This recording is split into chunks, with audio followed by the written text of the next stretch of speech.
Hi, welcome back to Burning River Bushcraft. It's actually black powder season here now. Since I have my black powder gear out, I'm going to take a chance and make some rub cloth. So what rub cloth is, it is a cotton fiber. This is something I would normally char. This is a piece of denim. But instead of charring it, I'm going to get it wet and press it with black powder. Now when that dries, that makes a excellent flash tinder that's super easily ignitable, especially with a light 800-degree temperature flint and steel spark. So when you're standing in water, this is a little bit easier process. I'm just gonna get this thing wet and then wring it out. I don't need it to be sopping wet. I just need it to be damp. Any natural fiber, you could use a piece of handkerchief, whatever you got with you. But this is something you would have to pre-make ahead of time to have it with you when you need it. You're not gonna be able to just do this on the fly and make a fire. All this wet cloth is gonna have to dry out before it's usable, black powder or not. All right, so in my possibles bag here, I've got my black powder. This is the substitute. This is not legitimate black powder. I shoot a percussion cap. I don't have a flintlock, so this is fine for what I use. And this is the FFG. This is not the ignition grade triple F. This is not cannon grade. This is the normal run-of-the-mill stuff. I'm sure all of it will work. This is with what all my experience has been with. Now with these pieces laid out here, I'm just going to go ahead and liberally apply some powder to it.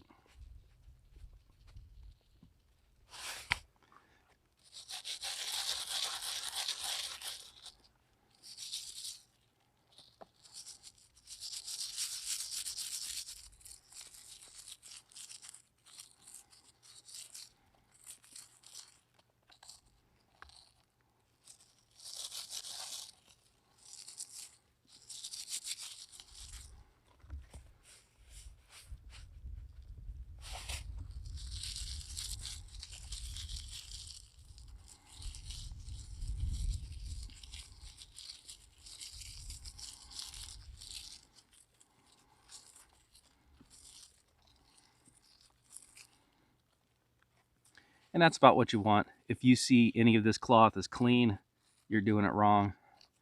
Any little bit of powder residue that's stuck on there is completely fine with me. Now here's the kicker with this. This still has to dry. So if I were to leave this out in this weather, it might take several days to a week. I'm going to take this inside. I'll let it dry out in the house, and then hopefully we can get a flame with it tomorrow. All right, so after one day, our rub cloth dried out completely. Now it is kind of stiff. That's kind of the nature of it. There is some of the powder. It's actually dried, and it's on the cloth itself. That's a good thing. We're going to go ahead and I'll give it a real quick hit with a ferro rod to show you how it works.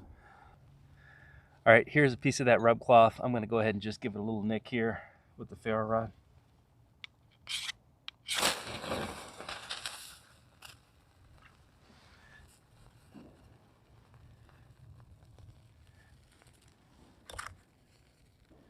There we go.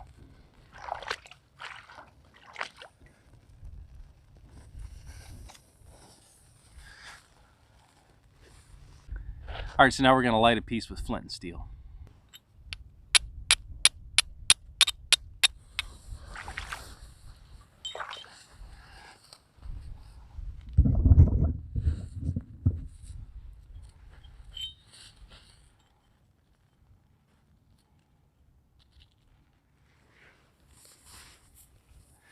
All right, so